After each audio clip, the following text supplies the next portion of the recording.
So hello everyone, today we'll be learning about forms in React.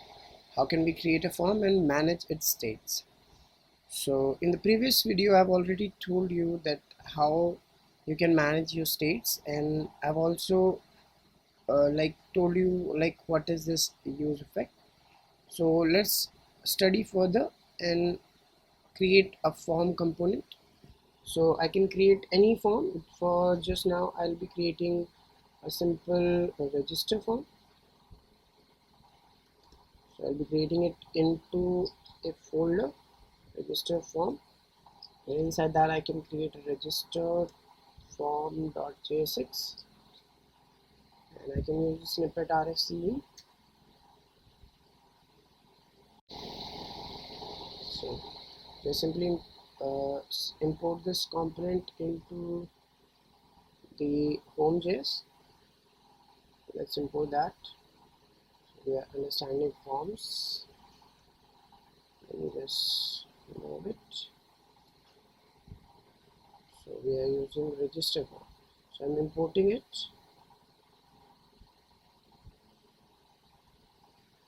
Now I can remove this one, which was our previous task counter. So let me see what is rendered on the home page.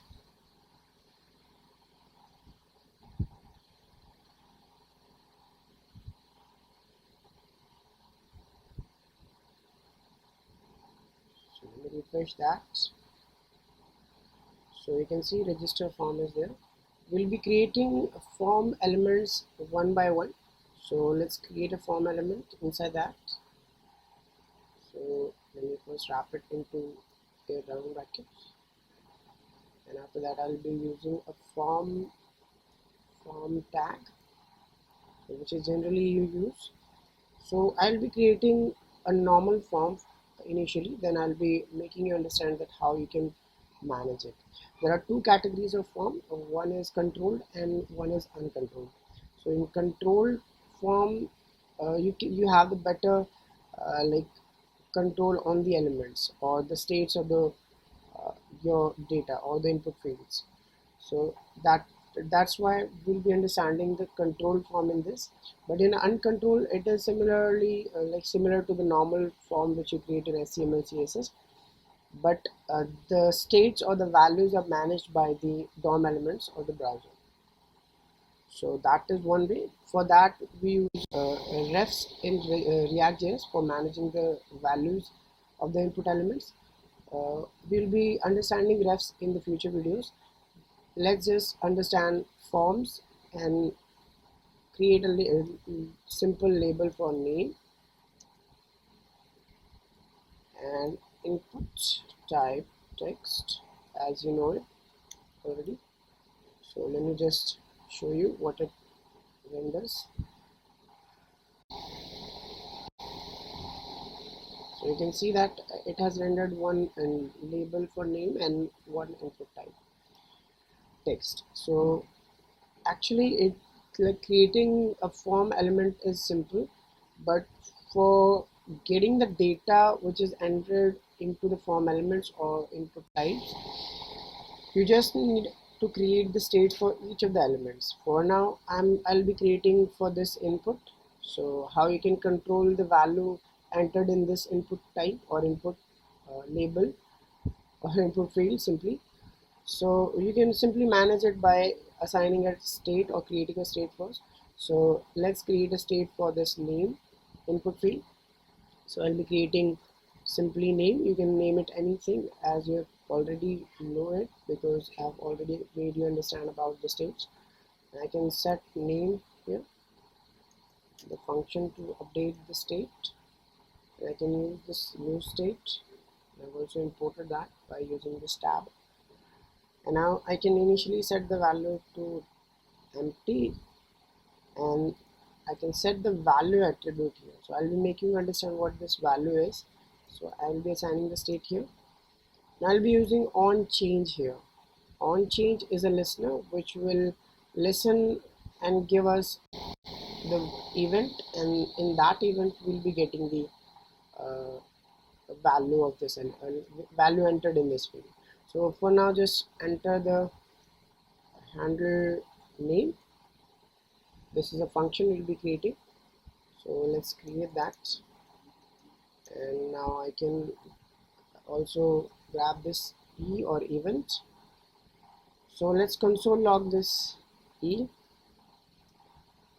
Now you'll be able to see that whenever any thing changes in this field, this function will be executed and we'll be logging out the e. So actually we are just executing this function, and this function will be giving us the value entered. But for now we are just console logging the event. In this event object, our value will be there. So let's first see the console, what happens.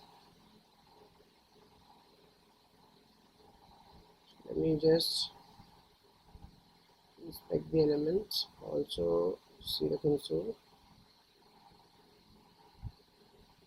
So let me refresh that once more. Maybe some changes are not implemented then. So if I write anything, for example I, so you can see that value is not typed there, but because we haven't set that, because value is still empty, because we have assigned the state to this name state, or this name state we created here. So in here still empty value is assigned to it, so that's why it is not updating the value which is entered. So in normal forms or in the uncontrolled forms, the values change when you type into the field, because everything is managed by the browser DOM. So you don't need to set the value manually, or you don't have the control over the value typed there. But in this control form, we have the control for the value. We can access the value. Just let me show you this object, what it has. So you can see it is showing us many properties which has some information about the handlers and other things. We will be grabbing the value from the event.target.value. In this e object there is one property target, and inside that there is a value property which will be accessing for like getting the data or the data type into this field. So let's test it out.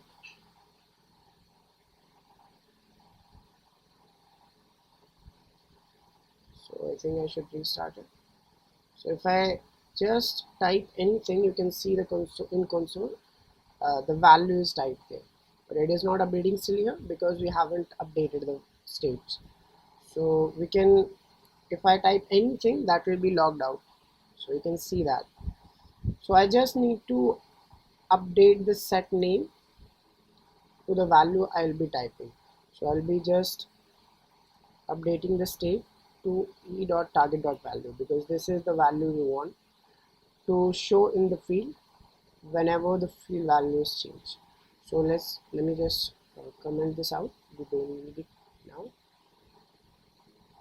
So this is the basic behavior of a field, and you can control the data which is typed. Also you can show validation and all. So let me just refresh that first, and I can type the value. You can see it is now implemented and shown into this field. So whatever the data is typed, that will be shown here. But at the end we can create a submit button and we can log out all the state variables. That we'll also be doing. For now, just create one more. I will be creating one more field, which will be, for example, email. So I can type the email, and I'll be creating email, and I will be also creating this handle email function. You can also directly assign that. I will be showing you how to do that. Set email, new state, empty, and now I can copy this function, same function, and I'll be doing the same thing in the function and just be updating the state, handle email and set email. So that is the basic flow of creating control forms or control form elements. So now you will be able to see the other element also, which is the input type email. So if I type anything in here, that will also be there. If I type here, that will also be there. Also, I can create one submit button that will be sending the data anywhere we want, whether it may be an API or anything. So let's create a button or input type submit.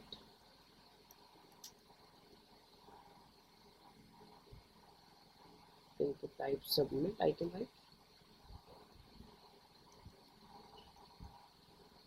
write the value, whatever the value I want to show on the button. So for example, I want send or register, I think that will be good.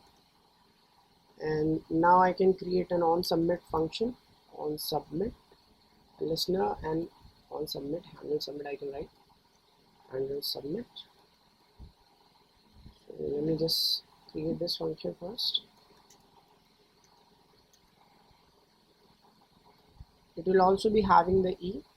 So for now I'll be doing e.prevent default.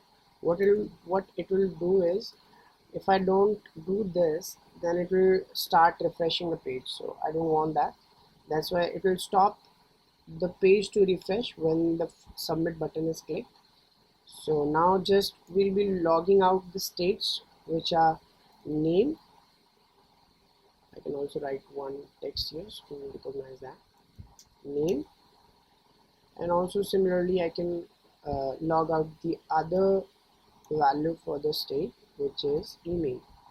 So the value user will type, that will be recorded and will be logging out when the user submits the data or the form.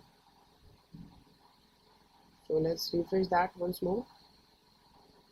So I'll be writing name, for example, John, and email can be john@gmail.com or anything. If I click on submit, you can see in the console log, name is also logged and the email is also logged. So whatever the data we have typed, we have the control over that, and we'll be sending this data to the backend or to the any library, to the any API, sorry.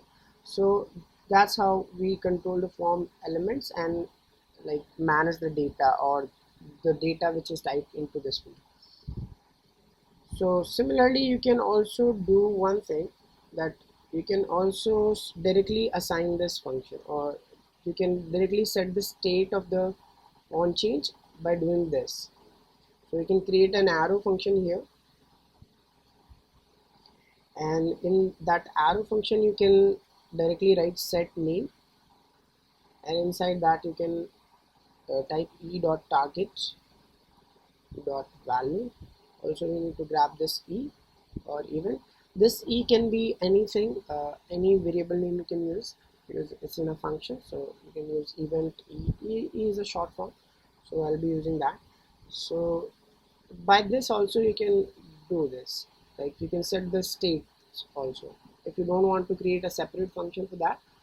So you can have this one, this solution also. So this is the easiest one, or like it is in one line, so that's why people prefer to do this also. So you can also do this to set the states, whatever the changes happened into the field. So that will also work, no need to worry. I think I have opened the VPN. So now just check it out. So once again I will be refreshing that.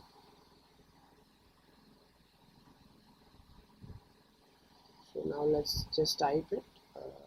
Let me write John again,